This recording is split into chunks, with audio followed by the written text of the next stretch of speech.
Pada tahun 1888, penjajah Inggris tiba di Pahang, Malaysia. Mereka mulai ikut campur urusan adat, agama, dan mengambil alih kekuasaan, sehingga berjaya menguasai daerah yang kaya dengan emas dan mengambil hasil buminya untuk dibawa pulang ke Inggris. 4 tahun kemudian, tepatnya pada tahun 1892, bermulalah kebangkitan melawan para penjajah yang diketuai pria bernama Tok Gajah bersama anak-anaknya. Ada Mat Kilau, Awang, Brahim, dan pengikut-pengikut lainnya. Namun Inggris memfitnah pejuang kemerdekaan sebagai pemberontak dan memburu mereka untuk menghentikan aksi perlawanan tersebut. Untuk menetap berceroboh, kita tak boleh mengalah. Sebelumnya Inggris memburu Tok Gajah dan pengikutnya di bulan Ramadan ketika orang Melayu sedang berpuasa. Namun Inggris tetap menyerang kampung Budu yang merupakan tempat kelahiran Tok Gajah. Warga Budu terkepung tak bisa melarikan diri dan dibombardir oleh meriam. Anak kecil, wanita, orang tua tak bersalah menjadi korban kekejaman para penjajah Inggris. Gak hanya itu, mereka juga telah membakar habis rumah, masjid, dan juga sekolah. Dari kejadian itulah lebih dari 300 nyawa menjadi korban serangan kejam di kampung Budu yang diketuai oleh Clifford dan Kapten Cyrus. Tidak lain tidak bukan, semua itu mereka lakukan untuk melemahkan semangat juang dari rakyat Melayu.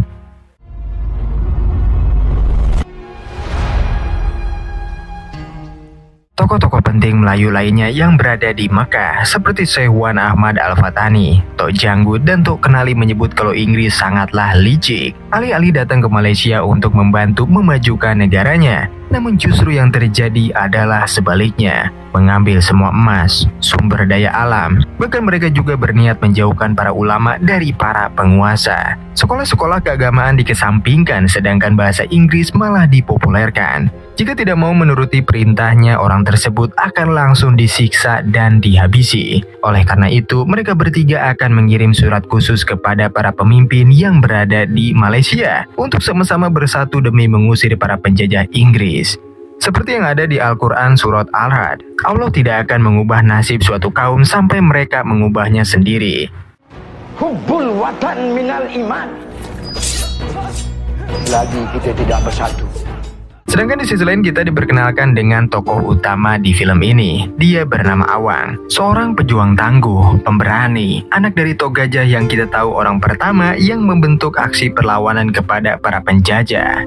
Saat itu dia masih kepikiran tentang peperangan sebelumnya, di mana teman dekatnya Usop, Yasin, dan masih banyak pejuang lain meninggal akibat dirinya salah mengambil keputusan. Tapi meski begitu, istrinya yang bernama Putri tetap memberi semangat kepada suaminya itu. Para pejuang rela berkorban untuk negeri ini pasti memiliki alasan yang sama. Mereka pasti ingin anak cucu cicitnya nanti bisa bermain dengan bebas tanpa ada rasa penuh ketakutan. Maka dari itu, Awang harus mewujudkan perjuangan yang telah mereka lalui selama ini. Takkan kita nak biarkan orang luar untuk mengatur cara hidup kita? Tak boleh. Setelah itu, Awang menemui gurunya sekaligus ayah mertuanya yang bernama Haji Sulong. Ia merasa perjuangannya selama ini tidak akan bisa bergerak maju jikalau masih memakai strategi lama. Kalau tidak merubahnya sekarang, akan ada lebih banyak orang lagi pejuang-pejuang Melayu yang mati syahid seperti Yasin dan Usop. Takkan ke mana-mana dengan cara perjuangan kita yang lama, Pak. Di salah satu tempat rahasia, Kapten Cyrus, Clifford, Dr. Cameron selaku Panglima Perang Inggris mendapatkan kabar kalau Sultan Abdul Hamid tidak akan lagi mengirimkan bala bantuan ke tanah air Melayu. Namun muncul lagi masalah berikutnya, di mana Tok Gajah akan menuju tempat bernama Terengganu untuk mendapatkan bantuan. Jika itu berhasil, akan menjadi ancaman besar kepada para penjajah Inggris. Maka dari itu, tanpa berlama-lama mereka segera mengirim beberapa pasukannya untuk mencari Tok Gajah dan para pengikutnya. That Tok Gajah is heading to Terengganu. Setelah sampai di padepokan Tok Gajah, tak ada siapapun orang yang berhasil mereka temui. Tapi meski begitu, si Jamet, beberapa rakyat Melayu yang memihak kepada para penjajah, berhasil menemukan jejak kemana arah targetnya pergi. Ternyata jejak itu bukan dari Tok Gajah, melainkan si kakek yang sebelumnya mencatat percakapan Tok Gajah, Sulong, Brahim, dan beberapa orang penting lainnya. Tak mau surat itu dibaca oleh musuh, si kakek pun berusaha memakan kertas yang berisi percakapan penting.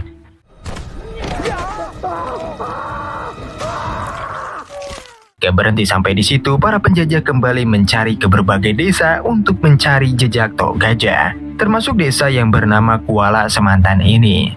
Jalak Pengkor menegaskan siapapun yang berani membantu Tok Gajah akan disiksa sampai meninggal. Berdepan dengan aku, si Jalak Pengkor. Di waktu yang sama, kita juga diperlihatkan padepokan khusus wanita yang dipimpin oleh istri Awang. Gak hanya laki-laki yang dilatih bela diri, teknik berpedang, memanah, berkuda, tapi para wanita juga dianjurkan berlatih. Ketika waktu peperangan tiba, mereka semua bisa bersatu padu mengalahkan para penjajah Inggris. Setelah itu, Jalak Pengkor, si Jamet, dan Kapten Cyrus menuju kediaman Sulong untuk membawanya ke markas agar bisa diinterogasi, menanyakan apa rencana Tok Gajah dan di mana keberadaannya saat ini. Ributan di antara mereka tidak bisa dihindari lagi.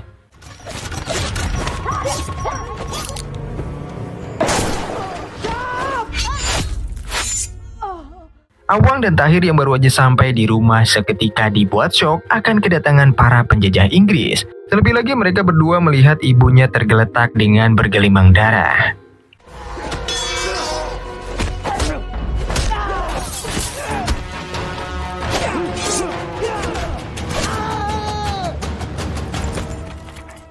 Sedangkan di dalam rumah kepala desa, para pasukan Inggris menanyakan kepada Besa dan suaminya apa nama kampung yang awalnya bertuliskan Ca. Karena dari pencarian sebelumnya ternyata mereka berhasil mendapatkan secari kertas dari si kakek.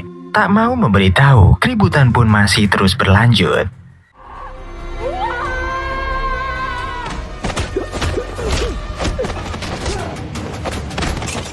Namun sayang Sulong berhasil dibawa ke markas musuh, sedangkan istrinya dan suami Besa juga meninggal di saat yang bersamaan karena luka tusuk yang mereka alami.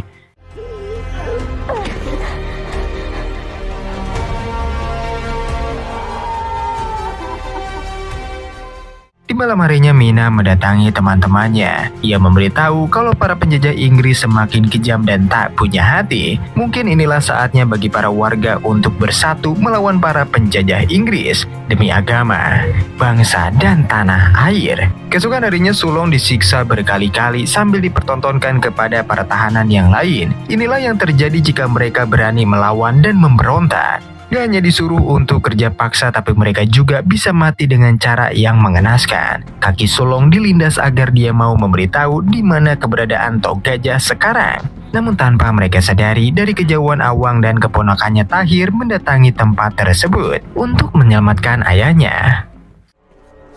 Sini tertulis, mereka di kampung Ca.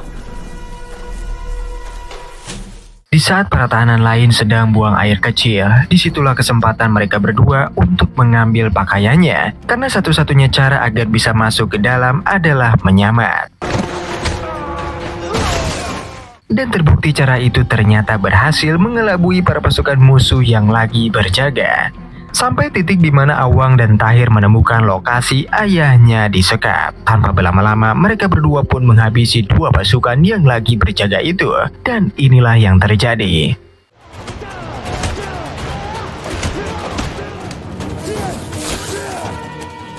Berhasil mengalahkan musuh-musuhnya, Awang, Sulong, dan Tahir segera melarikan diri dari tempat tersebut menggunakan kuda hasil curiannya. Sedangkan Kapten Cyrus yang mengetahui Sulong lepas sangatlah marah. Ia beserta anak buahnya kembali mendatangi salah satu desa untuk mencari informasi. Namun kali ini bedanya Kapten Cyrus memakai cara yang lebih halus, di mana siapa aja yang mau memberitahu nama kampung yang awal kalimatnya adalah Ca akan diberi hadiah sekantong emas. Seorang warga dengan penuh semangat langsung memberitahu ada satu desa bernama Cenor yang lokasinya nggak jauh dari sini. Kemungkinan besar disitulah lokasi Tok Gajah berada. Namun alih-alih mendapatkan emas setelah ngasih tahu informasi, justru inilah yang dia dapat. Malam harinya, Sulong yang berada di tempat persembunyiannya berusaha menghilangkan rasa bimbang pada diri Awang untuk tetap berjuang melawan para penjajah. Karena kalau bukan rakyat Melayu, terus siapa lagi? Terlebih lagi saat ini Kekaisaran Ottoman hancur lebur oleh Inggris sehingga tak dapat memberi bantuan. Begitu juga Sultan Abdul Hamid. Di tengah perbincangan itu, Jalak Pengkor, si Jamet, dan beberapa orang lainnya mulai mendekat ke arah mereka. Untungnya sebelum Awang beristirahat, ia dan Tahir telah membuat berbagai jebakan di berbagai sudut yang ada. Kejar-kejaran di antara mereka pun terjadi. Celaka.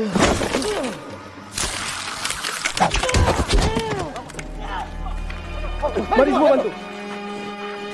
Tak berhenti sampai di situ, si Jamet terus mengikuti kemana arah jejak itu pergi. Sampailah di sebuah gubuk tua. Dikira tak berpenghuni, ternyata ada satu orang lagi tertidur pulas. Salah satu bawahan si Jamet pun memeriksa apakah orang itu masih hidup atau tidak. Namun inilah yang terjadi.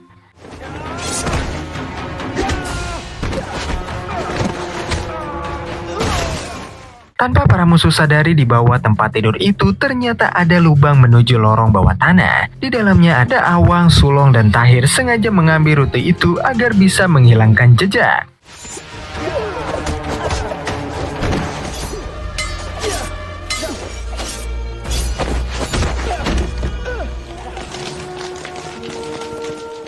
Tak lama kemudian, sampailah mereka bertiga di kampung Cenor, tempat Tok Gajah berada. Brahim yang merupakan adik dari Awang menyuruh kakaknya kembali pulang jika masih ada keraguan. Jika muncul rasa takut untuk berjuang, lebih baik Awang menemani istrinya daripada ikut perang dan ujung-ujungnya menjadi beban puncak kegagalan. Mendengar hal itu, Awang yang gak terima mengatakan dengan tegas akan menjaga ayah dan gurunya. Namun di tengah perdebatan itu, Kapten Cyrus dan para pasukannya sudah mulai memasuki desa. Keributan di antara mereka tidak bisa dihindari lagi. Orang kunci datang. Awang, Sulong, dan Tahir memutuskan untuk pergi ke Terengganu dengan jalan yang berbeda agar para penjajah itu tidak mengetahui kemana arah Tok Gajah pergi. Para warga yang berada di sana pun juga ikut terkena imbasnya. Mereka dipukul berkali-kali, disiksa, diancam akan dibunuh jika tidak mau memberitahu kemana arah Tok Gajah pergi.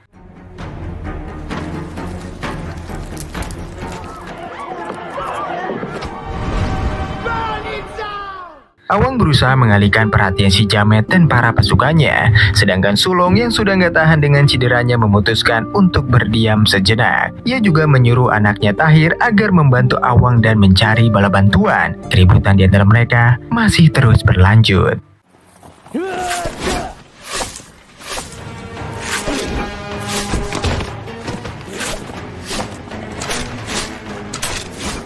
Namun sialnya si Jamet dan si Cina secara nggak sengaja menemukan keberadaan Sulong. Mereka berdua pun memutuskan untuk menghabisinya dengan cara yang bermartabat dan mendoakan semoga pengorbanan rakyat Melayu tidak berakhir dengan sia-sia. Sedangkan Tok Gajah sendiri berhasil sampai di Terengganu dengan selamat. Di tempat itulah ia bertemu dengan pejuang-pejuang Melayu lainnya. Ada Anda, Kadir, dan Daihan. Mereka bertiga adalah utusan dari Toku Palau untuk membawa Tok Gajah ke tempat yang lebih aman.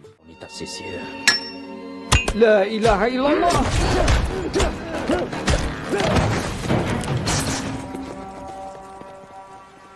Di sisi lainnya, Kapten Cyrus mengumpulkan pasukan untuk melakukan penyerangan besar-besaran, memburu yang mereka anggap sebagai pemberontak paling berbahaya. Orang yang menentang Ratu Inggris, tidak lain tidak bukan dialah Tok Gajah.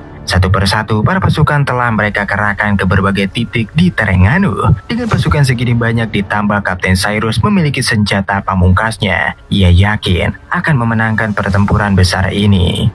Namun justru inilah rencana dari Tok Gajah dan para pengikutnya. Ia sengaja memancing musuh memasuki wilayah Terengganu karena di tempat inilah hutan lebat ditambah kabut tebal mengelilingi. Hal itu pasti akan mengganggu penglihatan mereka saat menyerang. Sedangkan rakyat Melayu pasti tahu betul area tersebut. Pertempuran di antara mereka pun terjadi.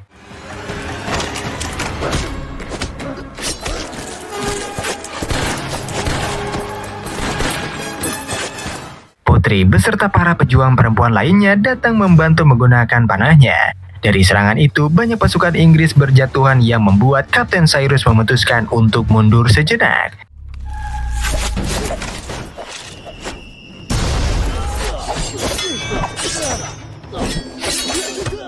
Putri kemudian menemui suaminya dan menanyakan keberadaan ayahnya. Dengan tatapan sedih, Awang memberitahu kalau ayah Putri telah meninggal dunia. Ia meminta maaf sambil menguatkan istrinya karena peperangan masih belum berakhir. Pesan sulung cuma satu, perjuangan harus terus dilanjutkan.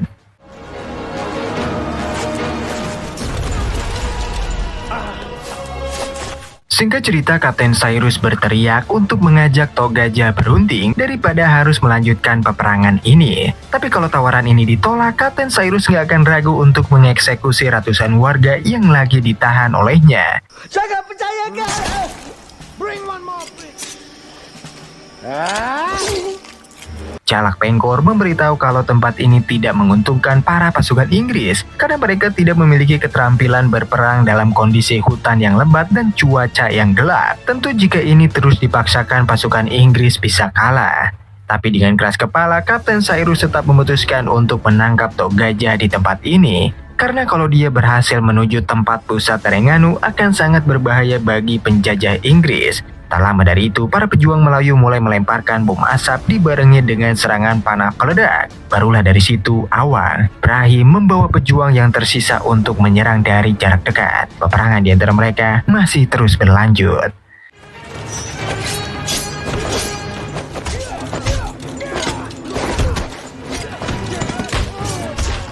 Satu persatu para panglima tempur Inggris mulai berjatuhan. Dari mulai si Jamet yang terkena serangan fatal di bagian lehernya, si Cina dihajar berkali-kali sama Brahim, sampai-sampai dia mengagumi cara Brahim bertarung. Tapi meski begitu, Kapten Cyrus tidak mau menyerah begitu saja. Ia mengeluarkan senjata pamungkasnya, yakni Gatling, yang di zaman itu bisa dibilang sangat mewah dan sangat berbahaya. Gilanya lagi, Kapten Cyrus menembaki semua orang yang ada di depannya. Padahal jelas-jelas di situ ada pasukannya sendiri.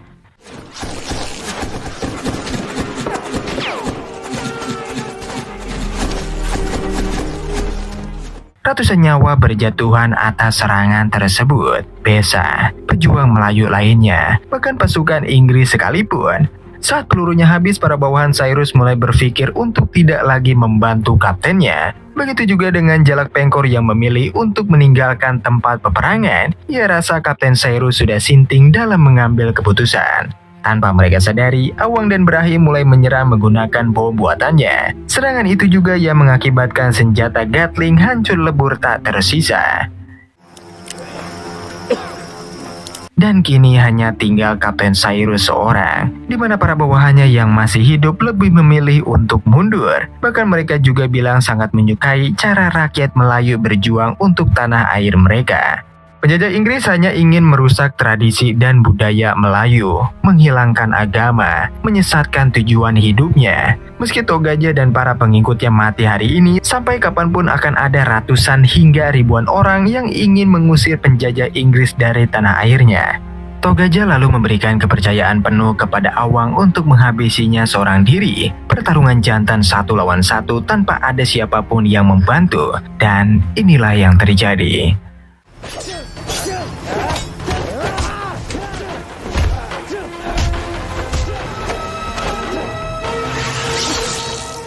Togaja selalu ngasih tahu kepada para pengikutnya untuk selalu mencintai bangsa yang telah berkontribusi untuk mendidik kita dengan tauhid. Pria sejati adalah akar kelangsungan hidup suatu bangsa. Kuatnya suatu bangsa diukur dari seberapa besar bangsa berhasil menciptakan pria sejati. Pria yang rela mengorbankan apa saja, yang akan berjuang dan tidak akan pernah menyerah. Sesungguhnya Allah tidak akan mengubah nasib suatu kaum sampai mereka mengubahnya sendiri. Setelah itu Togaja dan yang lain kembali melanjutkan perjalanan menuju ke tempat Terengganu dan film pun selesai. Itulah dia teman-teman akhir dari cerita. Terima kasih udah mau nonton video ini sampai akhir. Jangan lupa di like, komen, dan subscribe agar kalian gak ketinggalan nih video-video seru lainnya. Bye-bye.